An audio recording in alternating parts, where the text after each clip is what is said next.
بسم اللہ الرحمن الرحیم۔ السلام علیکم۔ کہانیوں کے اس دلچسپ سفر میں دوستوں آپ کو خوش آمدید۔ اس دلچسپ سفر میں اگر آپ میرے ہم سفر بننا چاہتے ہیں تو میرے یوٹیوب چینل کو سبسکرائب کیجیے اور بیل نوٹیفیکیشن کو بھی آن کر دیجیے تاکہ آپ کو مل سکے ویڈیو اپڈیٹس۔ آج کی کہانی ہے بہادر وزیر زادی کی۔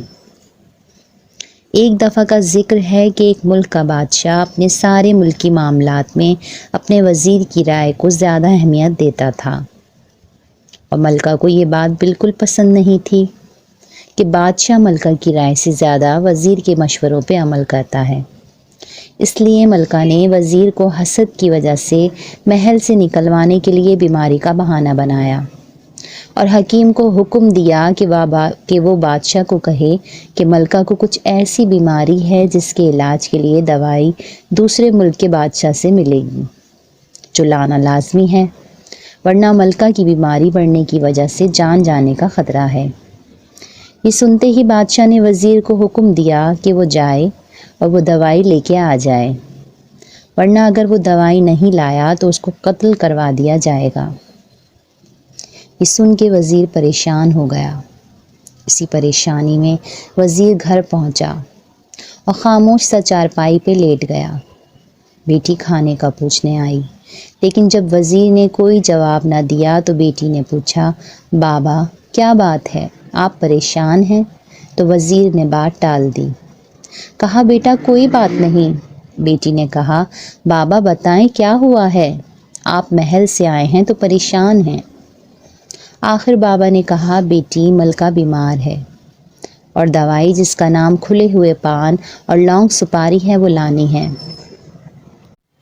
لیکن وہ دوائی دوسرے ملک کے بادشاہ سے ملتی ہے اور وہ بادشاہ ہر کسی کی مہمان نوازی نہیں کرتا، جس کی مہمان نوازی کرتا ہے صرف اس کی بات سنتا ہے۔ میں بوڑھا ہو گیا ہوں، سفر لمبا ہے، خطروں سے بھرا ہوا ہے، کیسے جاؤں؟ میں اگر نہیں گیا تو بادشاہ مجھے قتل کروا دے گا۔ بیٹی نے کہا، بابا آپ پریشان نہ ہوں، آپ بادشاہ سے کہیں کہ وہ ایک گھوڑا لباس اور تلوار دے تو میں جاؤں گی آپ کی جگہ، وہ دوائی لینے اور کامیاب ہو کے آؤں گی۔ وزیر نے بیٹی کی بات بڑی مشکل سے مانی اور بادشاہ کو وہ سب دینے کو کہا جو بیٹی نے کہا تھا۔ اب بیٹی نے وہ لباس پہنا اور بالکل لڑکی کی طرح دکھنے لگی۔ اب وہ گھوڑے پہ روانہ ہوئی اور اپنا طوطا ساتھ لیا اور تلوار بھی۔ اب سفر کرتے ہوئے رات ہو گئی تو وزیر زادی جنگل میں تھی، تھکن سے برا حال تھا۔ اب آرام کرنے کے لیے رکی اور طوطے کو خیال رکھنے کے لیے کہا۔ طوطا بولنے والا تھا۔ وزیر زادی سو گئی اور اچانک سے سانپ آ گیا۔ طوطا چلایا، سانپ! لڑکی اٹھ گئی اور سانپ کو مار دیا۔ اسی طرح صبح ہو گئی اور شہزادی نے پھر سفر شروع کیا اور چلتے چلتے آخر وہ اس بادشاہی میں پہنچی جہاں اس کو جانا تھا۔ اب مسئلہ یہ تھا کہ مہمان نوازی کیسے کروائی جائے۔ لڑکی نے دروازہ کھٹکھٹایا اور راستہ بھولنے کا بہانہ بنایا، اور اس لیے کہ وہاں پہنچتے پھر رات ہو گئی تھی، اس لیے بادشاہ نے اس کو محل میں آنے کا کہا اور مہمان نوازی کی، لیکن بادشاہ کو اس پہ شک ہوا کہ وہ لڑکی ہے، اس لیے وہ اپنی ماں کے پاس گیا اور کہا، اماں اس کے ہاتھ لڑکی والے، پیر لڑکی والے، لیکن لباس لڑکوں والا، اس کا مطلب کیا سمجھوں؟ ماں نے کہا، بیٹا کھانے میں اچار، مرغی، مچھلی رکھواؤ، اگر وہ اچار اور مچھلی کھائے تو لڑکی ہے، ورنہ اگر مرغی زیادہ کھائے تو لڑکا۔ لڑکی نے طوطے کو پہلے ہی سب سننے کے لیے بھیج دیا تھا۔ طوطا جلدی سے آیا اور کہا، اچار مچھلی مت کھانا، اچار مچھلی مت کھانا۔ اس نے یہ دونوں نہیں کھائے۔ اب آئی سونے کی باری، تو بھی وہ ماں کے پاس گیا، پھر کہا، اماں اس کے ہاتھ لڑکی والے، پیر لڑکی والے، لیکن لباس لڑکوں والا، اس کا مطلب کیا سمجھوں؟ ماں نے کہا، بیٹا اب ایسا کرو، پلنگ پہ پھول بچھا دو، اگر پھول مرجھا گئے تو لڑکی ہے، ورنہ لڑکا۔ طوطا سب سن کے لڑکی کو بتا چکا تھا۔ اب لڑکی نیچے سوئی اور صبح بادشاہ نے دیکھا تو پھول تازہ تھے۔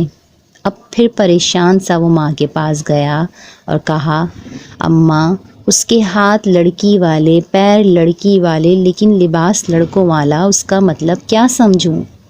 ماں نے کہا، اس کو اپنے ساتھ باہر نہر میں نہلانے لے جاؤ، وہ نہائے تو لڑکا، نہیں تو لڑکی۔ اب طوطے نے سب سنا اور لڑکی کو بتایا۔ لڑکی نے نہ نہانے کے لیے اپنے گھوڑے پہ بھنورا بٹھایا اور بادشاہ کو وہاں بہانے سے بھیج دیا اور خود نہا کے باہر نکل آئی۔ اب بادشاہ کو پانی میں نشہ ملا کے دیا اور اس کی آدھی داڑھی اور مونچھ کاٹ دی، اور دوائی لے کر جو اس نے پہلے ہی بادشاہ سے لے لی تھی اپنے ملک روانہ ہو گئی، اور بادشاہ کے لیے ایک خط چھوڑا جس میں لکھا تھا، میں ایک وزیر زادی ہوں، اور اپنے آنے کی وجہ بتائی۔ اب لڑکی نے دوائی اپنے بابا کو دی اور وزیر نے بادشاہ کو۔ لڑکی نے اپنے بابا کو سب بتایا اور کہا ایک گڑیا بنوانے کو جو بالکل اس کے جیسی ہو اور گوشت اور شہد کی بنی ہو۔ دوسرے ملک کا بادشاہ غصے میں اس کے گھر کا پتہ کرتا ہوا آیا اور آتے ہی اس لڑکی کے مجسمے پہ نظر پڑی۔ وہ سمجھا لڑکی کھڑی ہے۔ اس نے غصے میں بدلہ لینے کے لیے تلوار چلائی تو اس کی تلوار پہ شہد لگ گیا۔ بادشاہ بولا، کاش میں تمہیں نہ مارتا، تم کتنی میٹھی تھی۔ لڑکی ہنستے ہوئے پلنگ کے نیچے سے نکل آئی اور کہا، لو میں یہاں ہوں، تم نے مجھے نہیں مجسمے کو مارا ہے، میں اپنی غلطی پہ شرمندہ ہوں اور معافی چاہتی ہوں۔ بادشاہ نے لڑکی کو معاف کر دیا اور دونوں کی شادی ہو گئی اور ہنسی خوشی رہنے لگے۔ اس لیے کہتے ہیں حسد اور غصہ کچھ کام کا نہیں، بس بہادری اور ہمت ہمیں اپنی منزل تک لے جاتی ہے، چاہے منزل کتنی مشکل ہی کیوں نہ ہو۔